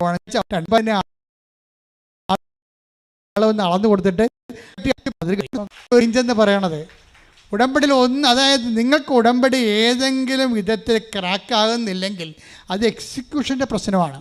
നിങ്ങളത് പ്രയോഗിച്ചിരിക്കുന്ന രീതി വന്നിരിക്കുന്നതാണോ? നിങ്ങൾക്ക് ഒന്നാമതിൽ ഇതിനെക്കുറിച്ച് അറിയത്തില്ല. ആ ക്ലാസ്സൊക്കെ എടുത്തപ്പോൾ അവിടെ നിന്ന് ഉറക്കം തൂങ്ങിയ പാർട്ടിയാണെങ്കിൽ കുഴപ്പമുണ്ടാക്കിയിരിക്കണത്. ഉടമ്പടിക്ക് ബാധ്യതയെ മാറിയിരിക്കണത് ആ മോളിൽ ക്ലാസ് എടുത്ത സമയത്ത് ഉറങ്ങിയ ആൾക്കാരും ഉടമ്പടി ധ്യാനം അപ്ഡേറ്റ് ആയിട്ട് കൂടാത്ത ആൾക്കാരുമാണ് ഉടമ്പടിക്ക് ബാധ്യത. ഉടമ്പടി വൃത്തിമേനമായിട്ട് ചെയ്തിരിക്കുന്നവരെ, വിശേഷ വിധിയായി ഉടമ്പടി ചെയ്യുന്നവരെ, ഉടമ്പടിയായിട്ട് ജീവിക്കുന്നവരുണ്ട്. അവരെ സംബന്ധിച്ചിടത്തോളം അവർ എംപവറാണ്. അവർക്ക് എല്ലാ കാര്യങ്ങളും അവരുടെ ദൈവം അവരുടെ ഇവർക്ക് എന്തെല്ലാം വിഷയങ്ങളാണ് ഉണ്ടാകണമെന്ന് നോക്കി, ആ വിഷയങ്ങളെല്ലാം അവർ നിർവഹിക്കുന്ന രീതികൾ കണ്ടില്ലേ? അത് അവർ ചെയ്യേണ്ട കാര്യം അവർ ചെയ്യും, അല്ലെങ്കിൽ ദൈവം ചെയ്യേണ്ട കാര്യം ദൈവം നേരിട്ട് ചെയ്യും.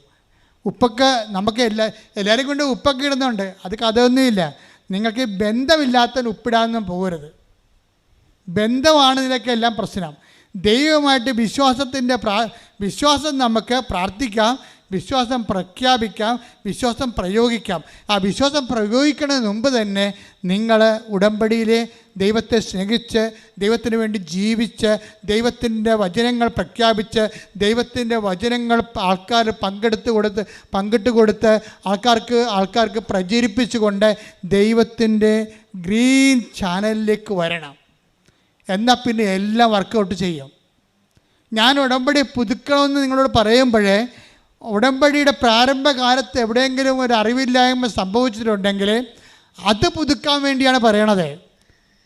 അത് പുതുക്കിയിട്ട് നിങ്ങൾ ഉടമ്പടിയുടെ പുതിയ എവിടെയാണ് മിസ്റ്റേക്ക് സംഭവിച്ചിരിക്കുന്നത്, അത് തെറ്റ് തിരുത്തിയിട്ട് മുമ്പത്തേക്കാൾ സ്നേഹത്തോടെ, മുമ്പത്തേക്കാൾ വിശ്വാസത്തോടെ, മുമ്പത്തേക്കാൾ പ്രത്യാശയോടെ ദൈവവുമായിട്ടുള്ള ആഴമായ ആത്മബന്ധത്തിലേക്ക് നിങ്ങൾ ഉടമ്പടി പുതുക്കാനാണ് പറയണത്. അല്ലാതെ അവിടെ കൊണ്ട് കുറിപ്പിച്ച് 10 മേടിച്ചിട്ട് പോണ ഏർപ്പാടല്ല.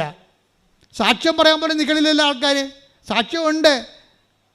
അവിടുത്തെ ആൾക്കാർ ചോദിക്കുമ്പോൾ, മോളിൽ ഇരുന്ന് ചോദിക്കുമ്പോൾ സാക്ഷ്യമില്ല. സാക്ഷ്യമുണ്ട്, പക്ഷെ നിൽക്കാൻ അറിയില്ലെന്നും. ദൈവത്തിന് അറിയാവില്ല. നിങ്ങൾക്ക് അവസരം തന്നിട്ട് നിങ്ങൾക്ക് ഉള്ളുകൊണ്ട് സാക്ഷ്യം പറയാൻ വേണ്ടി ആൾക്കാരോട് ഇടിച്ചു നിൽക്കുകയാണ്. അപ്പോൾ എന്ത് സംഭവിച്ചാൽ അവർക്ക് സാക്ഷ്യം പറയാനുള്ള അഭിഷേകമുണ്ട്. അവർക്ക് ചെറുതാണെങ്കിലും എൻ്റെ കർത്താവിനെക്കുറിച്ച് പറയണമെന്ന് ആഗ്രഹമുണ്ട്. അത് ദൈവസ്നേഹമാണ്. ദൈവസ്നേഹം ഇല്ലാത്തവർ ഉടമ്പടി എടുത്തിട്ടുണ്ട്. അവരോട് സാക്ഷ്യം പറയാൻ പോകുമ്പോൾ പറയും, വണ്ടിക്കാർ വിളിക്കണം എന്ന് പറയും. എന്താ കാര്യം? ദൈവത്തിനെ പറ്റിച്ചു പോവുകയാണ്. എന്താ കാര്യം? അവന് ദൈവം അനുഗ്രഹിച്ചതാണ്, അവളെ ദൈവം അനുഗ്രഹിച്ചതാണ്. അവൾക്ക് ദൈവത്തെക്കാൾ പ്രാധാന്യം, സാക്ഷ്യം ദൈവത്തെ പരിവർത്തന പ്രാധാന്യം വേറെ ആരോ ആണ്, വേറെ എന്തോ ആണ്. എന്നാൽ എനിക്കൊന്നും പറയാനില്ല. പറയാനുള്ളവർ പറയേണ്ട സമയത്ത് കർത്താവ് പറയേണ്ട പോലെ പറഞ്ഞോളൂ. Praise the Lord. ശ്രദ്ധിക്കട്ടെ. ഹല്ലേലൂയ, ഹല്ലേലൂയ, ഹല്ലേലൂയ. അസാധ്യമായി എനിക്കൊന്നുമില്ല, എന്നെ ശക്തനാക്കുന്നവൻ മുഖാന്തിരം. അസാധ്യമായി എനിക്കൊന്നുമില്ല, എന്നെ ശക്തനാക്കുന്നവൻ മുഖാന്തരം. ബുദ്ധിഗതീതമാമത്ഭുതങ്ങളാൽ എൻ്റെ ദൈവം എന്നെ നടത്തുന്നു. ബുദ്ധിഗതീതമാമത്ഭുതങ്ങളാൽ എൻ്റെ ദൈവം എന്നെ നടത്തുന്നു. സാധ്യമേ, എല്ലാം സാധ്യമേ, എന്നേശുവൻ കൂടെയുള്ളതാ. സാധ്യമേ, എല്ലാം സാധ്യമേ, എന്നേശുവൻ കൂടെയുള്ളതാ. അസാധ്യമായി എനിക്കൊന്നുമില്ല, എന്നെ ശക്തനാക്കുന്നവൻ മുഖാന്തിരം. അസാധ്യമായി എനിക്കൊന്നുമില്ല, എന്നെ ശക്തനാക്കുന്നവൻ മുഖാന്തിരം. ബുദ്ധിഗതീതമാമത്തിൽ ഭുതങ്ങളാൽ എൻ്റെ ദൈവം എന്നെ നടത്തുന്നു. ബുദ്ധിഗതീതമാമത്തിൽ ഭുതങ്ങളാൽ എൻ്റെ ദൈവം എന്നെ നടത്തുന്നു. ഉയർത്തി. സാധ്യമേ, എല്ലാം സാധ്യമേ, എന്നേശുവൻ കൂടെയുള്ളതാ. സാധ്യമേ, എല്ലാം സാധ്യമേ, എന്നേശുവൻ കൂടെയുള്ളതാ. സ്തുതിക്കട്ടെ. ഹല്ലേലൂയ, ഹല്ലേലൂയ, ഹല്ലേലൂയ. മഹത്വം, ആരാധന. ഹല്ലേലൂയ, ഹല്ലേലൂയ. യേശുവേ, ഞങ്ങൾക്ക് ലഭിച്ചിരിക്കുന്ന താലന്തുകൾ നിന്റെ നാമ മഹത്വത്തിനും ദൈവരാജ്യ വിസ്തൃതിക്കും വേണ്ടി ഉപയോഗിക്കുവാൻ ഈ ആരാധനയിലൂടെ ഞങ്ങളെ തിരഞ്ഞെടുത്ത് അഭിഷേകം ചെയ്യണമേ. നിന്റെ സാക്ഷികളാക്കി മാറ്റണമേ. ഹല്ലേലൂയ, മഹത്വം, ആരാധന. ഹല്ലേലൂയ. യേശുവേ നന്ദി, യേശുവേ ആരാധന. ഹല്ലേലൂയ. നമുക്ക് പ്രാർത്ഥിക്കാം. എൻ്റെ പ്രിയപ്പെട്ടവരെ, കർത്താവിൻ്റെ വചനത്തിലൂടെ നമ്മൾ കേട്ടത് കർത്താവിൻ്റെ താലന്തുകൾ വ്യക്തിബന്ധി എന്നതിനേക്കാൾ ഉപരി അത് മോർ റീസണബിളായി വരുന്നത് വിഷയബന്ധിയാകുമ്പോഴാണ്. കർത്താവ് ഒരു വ്യക്തിക്ക് തന്നെ ചില കാര്യങ്ങൾക്ക് 5, ചില കാര്യങ്ങൾക്ക് 2, ചില കാര്യങ്ങൾക്ക് 1 താലന്തുമാണ് കൊടുക്കുന്നത്. ത്രേസ്യക്കുട്ടിക്ക് 1 താലന്തുള്ളത് 2 മേഖലയിലാണ്. ഒന്ന്, അവരുടെ പിഞ്ചു കുഞ്ഞുങ്ങളായിരിക്കുമ്പോൾ തന്നെ അവരുടെ ഭർത്താവ് മരിച്ചു. കുടുംബജീവിതത്തിൽ അവർക്ക് 1 താലന്തേ ഉള്ളൂ. അവർ മണ്ണിപ്പൂത്തി വെച്ചില്ല. ഇതിൻ്റെ ദുർവിധിയാണെന്നും പറഞ്ഞുകൊണ്ട് ആ കിട്ടിയ കുഞ്ഞുങ്ങളെ വളർത്തി ദൈവത്തിൽ ആശ്രയിച്ച് അവളത് 1 10 എടുക്കണ കാണാം. നമ്മൾ വിശ്വാസമുള്ളൊരു മകനെ സൃഷ്ടിച്ചുകൊണ്ട്, വിശ്വാസമുള്ള മകൻ കൂടി ത്രേസ്യയുടെ കൂടെ നിന്നുകൊണ്ട് സാക്ഷ്യം പറയുന്നത് കേൾക്കാൻ മനോഹരമാണ്. പക്ഷെ അത് 1 താലന്തായിരുന്നു. ത്രേസ്യക്കൂടി വളർത്തിയെടുത്ത 10 താലന്താണത്. ആ 1 താലന്തിൻ്റെ കഥ പറയുമ്പോൾ കർത്താവിനെ കൂടി ചേർത്തുകൊണ്ട് വലതുവശത്തൊരു 0 ചേർത്ത് അത് 10 എടുക്കാനാണ് ദൈവം ഉദ്ദേശിക്കുന്നത്. ഭർത്താവ് മരിച്ചെങ്കിൽ അത് തളർന്നില്ല. 1 താലന്ത് പിന്നെ ഉള്ള ആരോഗ്യ മേഖലയിലാണ് ത്രേസ്യക്കുട്ടിക്ക്. കാര്യം മൂത്രത്തിലൂടെ അൽബീമിൻ, ആ പ്രോട്ടീൻ ലീക്ക് ചെയ്തിട്ട് മൂത്രത്തിൽ പതയാണ്. അത് കിഡ്നി കംപ്ലൈൻ്റാണ്. അപ്പോൾ ആരോഗ്യ മേഖലയിൽ 1 താലന്തേ ഉള്ളു. ഈ 1 താലന്തിനെ 10 എടുക്കണത് ത്രേസ്യക്കുട്ടി ഉടമ്പടി ചെയ്തുകൊണ്ടാണ്. ഉടമ്പടി ചെയ്തിട്ട് ഈ കിഡ്നിയുടെ അസുഖം എന്നെ കാണിക്കുമ്പോൾ, അവിടെ ഓഫീസിൽ കാണിക്കുമ്പോൾ ചീട്ട് കിട്ടും. ചീട്ട് കിട്ടുമ്പോൾ ഞാൻ എന്ത് ചെയ്യും, ത്രേസ്യക്കുട്ടി തലയൊക്കെ വെച്ച് പ്രാർത്ഥിച്ചിട്ട് എൻ്റെ കയ്യിരിക്കുന്ന സൈത്തിൽ ത്രേസ്യക്കുട്ടി കൈ മുക്കിയിട്ട് ബാത്റൂമിൽ പോയിട്ട് അത് വയറിൽ പുരട്ടിക്കൊള്ളാൻ പറയും. അന്ന് രാത്രി പദം നിൽക്കും. അന്ന് രാത്രി കിഡ്നി സുഖപ്പെടും. 15 കൊല്ലമായിട്ടുള്ള കിഡ്നിയുടെ പ്രോട്ടീൻ പോണതാണ് ഒറ്റ ഉടമ്പടി കൊണ്ട് കർത്താവ്. അതായത് അപ്പോൾ അത് നിങ്ങൾ മനസ്സിലാക്കേണ്ടത്, ആ 1 താലന്ത് എനിക്ക് കിഡ്നി രോഗമാണ്, എനിക്ക് ഭർത്താവില്ല, എനിക്ക് കിഡ്നി രോഗമാണെന്ന് പറഞ്ഞ് ഇങ്ങനെ അളിഞ്ഞ മോന്തമായിട്ട് വീട്ടിൽ ഇരിക്കുകയല്ല. എൻ്റെ ഭർത്താവ് മരിച്ചുപോയി, ഇതുങ്ങൾ ഞാൻ എങ്ങനെ വളർത്തിയതെന്ന് ദൈവത്തിന് പോലും അറിയാൻ പാടില്ലെന്നൊക്കെ പറഞ്ഞിട്ട് സ്വയം പഠിച്ചുകൊണ്ടിരിക്കുക. അങ്ങനെയല്ല. ആ 1 താലന്തുള്ളതെല്ലാം ഇവൾ 10 എടുക്കും. അതാണ് ഉടമ്പടിയുടെ പ്രത്യേകത എന്ന് പറയുന്നത്. ഉള്ള എല്ലാ പ്രശ്നങ്ങൾക്കും വിശ്വാസം പ്രാർത്ഥനയാക്കി, വിശ്വാസം പ്രഖ്യാപിച്ചു, വിശ്വാസം പ്രയോഗമാക്കും. അതാണ് ഉപ്പ്, കാശുരൂപയൊക്കെ വിശ്വാസം പ്രയോഗമാക്കലാണ്. പക്ഷെ പ്രയോഗമാക്കുന്നതിന് മുമ്പ് നിങ്ങളത് പ്രാർത്ഥനയും പ്രഖ്യാപനവും ആക്കണം. പ്രഖ്യാപനം വിശ്വാസം ഈ പ്രത്യക്ഷീകരണ പ്രാർത്ഥനയിലൂടെയാണ് നമ്മൾ, പിന്നെ കൗദാസിക ജീവിതത്തിലൂടെയാണ് വിശ്വാസം പ്രാർത്ഥനയാക്കി മാറ്റുന്നത്. വിശ്വാസം പ്രഖ്യാപനമാക്കുന്നതിനാണ് നിങ്ങൾ രോഗികളെ പോയി കാണുന്നതും പത്രങ്ങൾ നിങ്ങളെ കർത്താവിൻ്റെ നാമത്തിൽ മറ്റുള്ളവരെ അറിയാത്തവരെ അറിയിക്കുന്നതും. വിശ്വാസം പ്രയോഗിക്കുന്നതാണ് ഉടമ്പടി തൈലവും ഉടമ്പടി കാശുരൂപവും ഉടമ്പടി ഉപ്പവും. അപ്പോൾ ഇതെല്ലാം വ്യത്യസ്തമായിട്ട് മനസ്സിലാക്കണം. എന്നിട്ട് ഇതിലൂടെയെല്ലാം നിങ്ങൾ ഉദ്ദേശിക്കുന്നത് ക്രിസ്തുവുമായിട്ട് നിങ്ങളെ ഒരു ആത്മബന്ധം ഉണ്ടാക്കുകയാണ്. ഇത് പരസ്യമായ മേഖലയിലാണ് ഇത് വർക്ക് ചെയ്യാൻ നല്ലത്. അപ്പോൾ അത് മറ്റു മനുഷ്യരുണ്ടാകണം. മനുഷ്യരുടെ മുമ്പിൽ ഏറ്റുപറഞ്ഞാൽ എൻ്റെ സ്വർഗസ്ഥനായ പിതാവിൻ്റെ മുമ്പിൽ ഞാനും നിങ്ങളെ, അപ്പോൾ എന്ന് വെച്ചാൽ നിത്യത വരെ ഏറ്റുപറയാവുന്നതാണ്. ഈ ഭൂമി മാത്രമല്ല, മനുഷ്യരുടെ മുമ്പിലാണ് നിങ്ങളുടെ വിശ്വാസം പ്രഖ്യാപിക്കണമെങ്കിൽ നിത്യത വരെ ഞാൻ നിങ്ങളെ ഏറ്റുപറയുമെന്നാണ് പറയുന്നത്. അതെല്ലാം നടപ്പിലാകുന്നത് ഉടമ്പടിയിലൂടെയാണ്. ഉടമ്പടി പ്രയോഗം, ഉടമ്പടി പ്രഖ്യാപനം, ഉടമ്പടി പ്രാർത്ഥനയിലൂടെയാണ്. അതുകൊണ്ട് ആർക്കും വിശ്വസിക്കാം, ആർക്കും പ്രഖ്യാപിക്കാം, ആർക്കും പ്രാർത്ഥിക്കാം. അതിന് ക്രിസ്ത്യനാകണമെന്നൊരു നിർബന്ധമില്ല. അതുകൊണ്ടാണ് എല്ലാവർക്കും സാക്ഷ്യം പറയാൻ പറ്റുന്നത്. പക്ഷേ ആ വിശ്വാസം അനുഷ്ഠിക്കുന്ന വിശുദ്ധിയും അതുപോലെ തന്നെ വിശ്വാസ കൈമാറ്റവും വിശ്വാസ പ്രയോഗവും വിശ്വാസ പ്രഖ്യാപനവും നിലനിർത്താൻ വേണ്ടി സ്തുതിക്കട്ടെ. ഹല്ലേലൂയ, ഹല്ലേലൂയ, ഹല്ലേലൂയ, ഹല്ലേലൂയ, ഹല്ലേലൂയ. യേശുവേ ആരാധന, ഹല്ലേലൂയ, ഹല്ലേലൂയ. യേശുവേ ആരാധന, ഹല്ലേലൂയ, ഹല്ലേലൂയ. മഹത്വം, മഹത്വം, ആരാധന, ആരാധന. എൻ്റെ മക്കളെ, വിശ്വാസത്തോടെ തന്നെ ഒരു കൈ നെഞ്ചത്ത് വെച്ച് ഒരു കൈ ശിരസിൽ വെച്ചുകൊണ്ട് നമുക്ക് രോഗസൗഖ്യ പ്രാർത്ഥനയിലേക്ക് കടക്കാം. മനസ്സിലറിയാവുന്നൊരു വിശ്വാസ പ്രമാണം ചൊല്ലിക്കൊണ്ടിരിക്കണം, അല്ലാത്തൊരു സ്തുതിച്ചുകൊണ്ടിരിക്കണം. സ്വരത്തിലായിരിക്കണം എല്ലാം. ശ്രുതികടെ ഹല്ലേലൂയ. ഹല്ലേലൂയ. മഹത്വം മഹത്വം. കർത്താവ് ഇതിൻ്റെ ഉന്നതമായ നാമത്തിന് സ്വസ്ഥം ചെയ്യുന്ന കർത്താവ്, കർത്താവ് ഇതിൻ്റെ വിശുദ്ധ പൗരോഹിത്യത്തെ മഹത്വപ്പെടുത്തണമേ കർത്താവ്.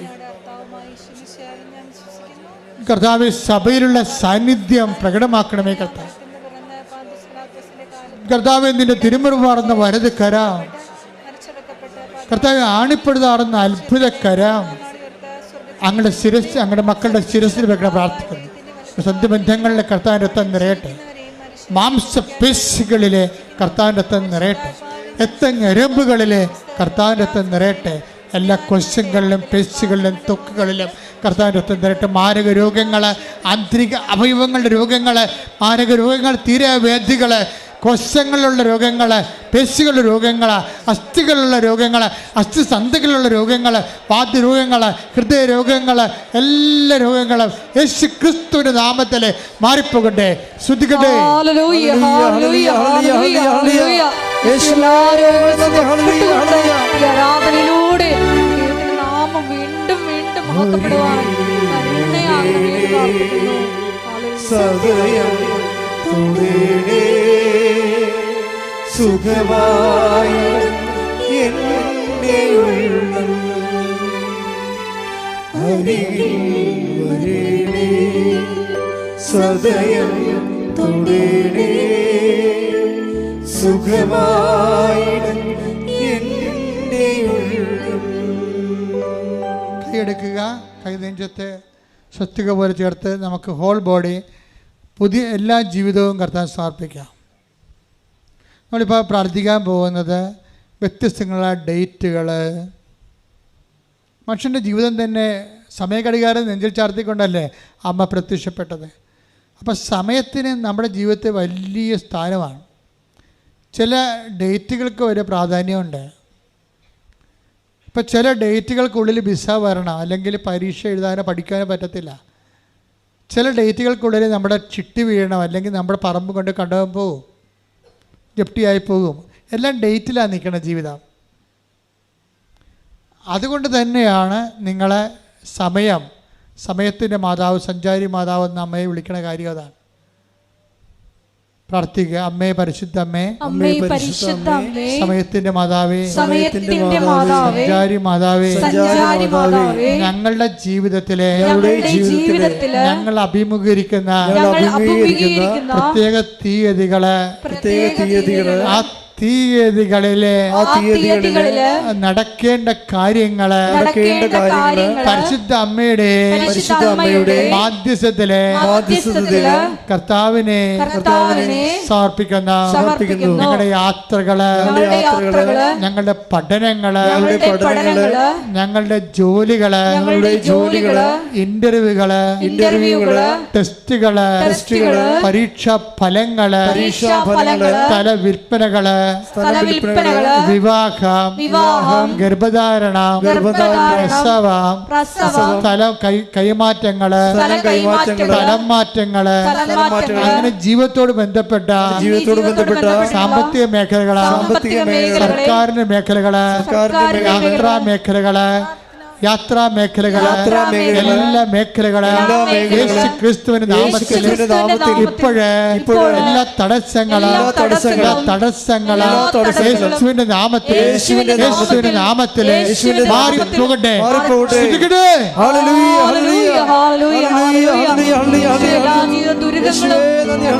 മാറിപ്പോയിക്കൊണ്ട് അങ്ങയുടെ നാമത്തെ ആരാധനയിലൂടെ വീണ്ടും വീണ്ടും മഹത്വപ്പെടുത്തണമേ. ഹല്ലേലൂയ.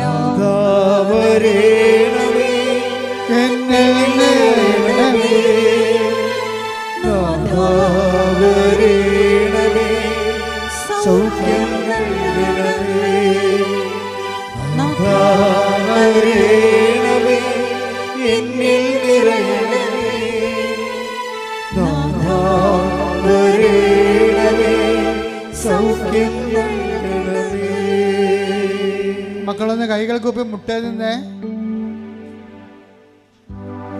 നമ്മളിപ്പോൾ പ്രാർത്ഥിക്കാൻ പോകുന്ന പ്രാർത്ഥനകൾ ഓൺലൈനിലുള്ളവർ ശ്രദ്ധിക്കണേ.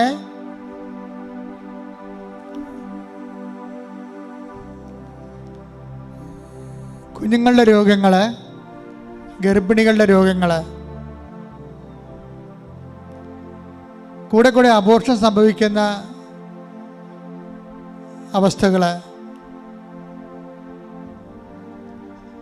വിവാഹം ഒത്തുവരാത്ത അവസ്ഥകൾ,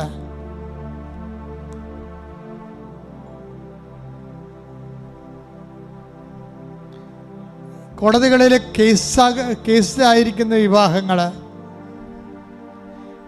വിവാഹം പിരിയാൻ വേണ്ടി കള്ളക്കേസ് കൊടുത്തിരിക്കുന്നവർ,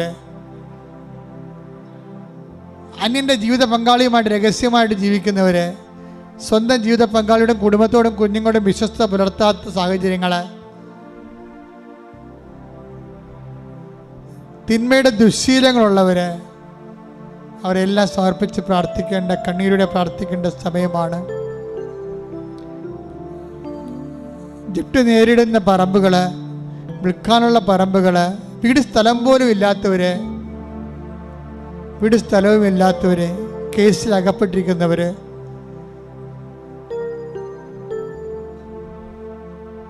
അന്യായമായ അല്ലാതെയും കേസുകളിൽ അകപ്പെട്ടിരിക്കുന്നവർ, എല്ലാവരും സമർപ്പിച്ച് പ്രാർത്ഥിക്കേണ്ട സമയമാണ്. എല്ലാവർക്കും സാക്ഷ്യം പറയാൻ ഇടയാക്കണമെന്ന് മക്കളെ പ്രാർത്ഥിക്കണം.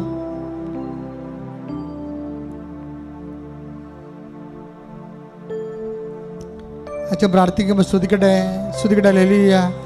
കർത്താവിൻ്റെ ഉന്നതമായ നാമത്തിന് സ്വസ്ഥം ചെയ്യുന്ന കർത്താവ്, അവരുടെ മക്കൾക്ക് വേണ്ടി പ്രാർത്ഥിക്കുന്ന സ്ഥലമില്ലാത്തവർ, വീട് സ്ഥലമില്ലാത്തവർ, കേസിൽ അകപ്പെട്ടിരിക്കുന്നവർ, മക്കളില്ലാത്തവർ, പര്യാവർത്തകന്മാർ തമ്മിൽ പിരിയുന്നവർ, ദുശ്ശീലങ്ങൾ അകപ്പെട്ടിരിക്കുന്നവർ, എല്ലാവരും കഷണ്ടിയായിട്ടുള്ളവർ, കർത്താവ് ശരീരം ക്ഷീണിച്ചത് കൊണ്ട്, പണമില്ലാത്തത് കൊണ്ടും, രോഗം വന്നുപോയത് കൊണ്ടും, കല്യാണം ഒത്തുവരാത്തവർ, അങ്ങനെ എല്ലാവരും കർത്താവ് സമ്പത്ത് കിട്ടാനൊന്നും കിട്ടാത്തവർ, സമ്പത്ത് വഞ്ചിക്കപ്പെട്ടിരിക്കുന്നവർ, സമ്പത്ത് പറ്റിക്കപ്പെട്ടിരിക്കുന്നവർ, എല്ലാവരും സമർപ്പിക്കുന്ന കർത്താവ് ദൈവത്തിൻ്റെ കരുണ, ദൈവത്തിൻ്റെ കൃപ ഉണ്ടാകട്ടെ.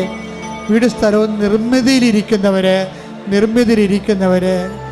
കർത്താവ് നിർമ്മിതി വീട് സ്ഥലം പണിതിട്ട് ഇടയ്ക്ക് വെച്ച് നിന്ന് പോയവർ, വിദേശത്ത് പോകാനുള്ളവർ, വിദേശത്ത് വരാനുള്ളവർ, കർത്താവ് വരാൻ പറ്റാത്തവർ, നിയമ തടസ്സമുള്ളവർ, എല്ലാവരും സമർപ്പിച്ച് പ്രാർത്ഥിക്കുന്നു. ശ്രദ്ധിക്കട്ടെ. ഹല്ലേലൂയ, ഹല്ലേലൂയ, ഹല്ലേലൂയ.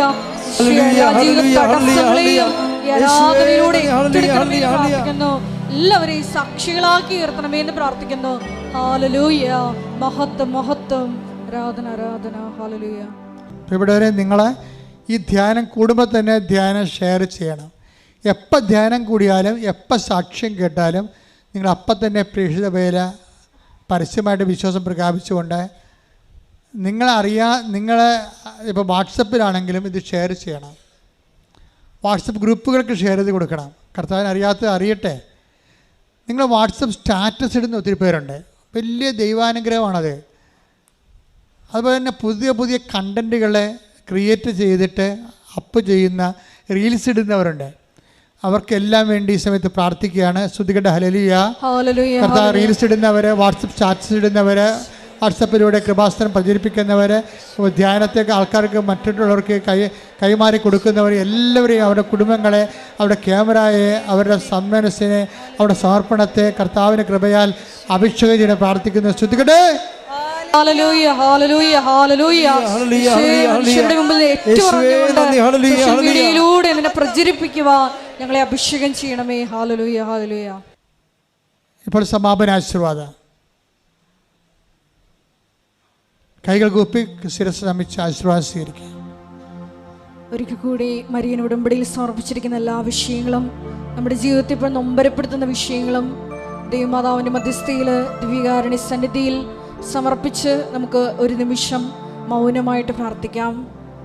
ക്രിസ്തുവിൻ്റെ രണ്ടാം വരവിന് നമ്മളെ ഒരുക്കുന്ന വലിയ പാഠശാലയായ കൃപാസനത്തിലേക്ക് മരിയൻ ഉടമ്പടി വഴി നമ്മളെ ക്ഷണിച്ച ദൈവപിതാവിൻ്റെ സ്നേഹത്തിന് നന്ദി പറഞ്ഞുകൊണ്ട് കിട്ടുന്ന അവസരങ്ങളിലെല്ലാം കാരുണ്യ പ്രവർത്തനങ്ങളിലൂടെയും പ്രേക്ഷിത പ്രവർത്തനങ്ങളിലൂടെയും എല്ലാം ഈശോയെ നിൻ്റെ നാമത്തെ മറ്റുള്ളവരുടെ മുമ്പിൽ ഏറ്റുപറഞ്ഞുകൊണ്ട് ദൈവപിതാവിനെ മഹത്വപ്പെടുത്തുവാനുള്ള വലിയ കൃപയ്ക്ക് വേണ്ടി പ്രാർത്ഥിച്ചുകൊണ്ട് ശിരസ് നമിച്ച് നമുക്ക് ദിവ്യകാരുടെ നാഥൻ്റെ ആശീർവാദം സ്വീകരിക്കാം.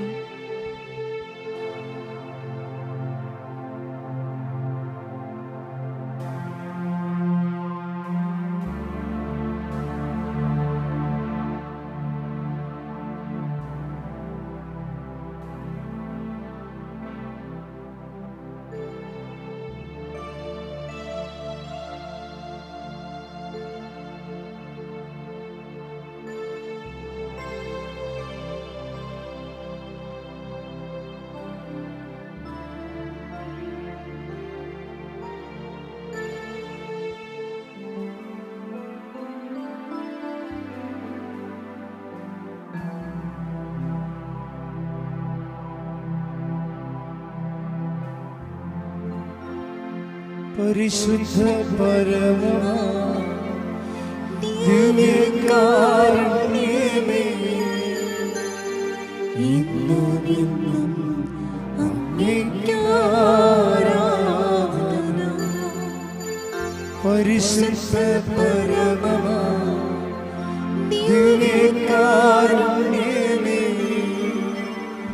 ഇന്നും എന്നും അങ്ങേയ്ക്കാരാധന.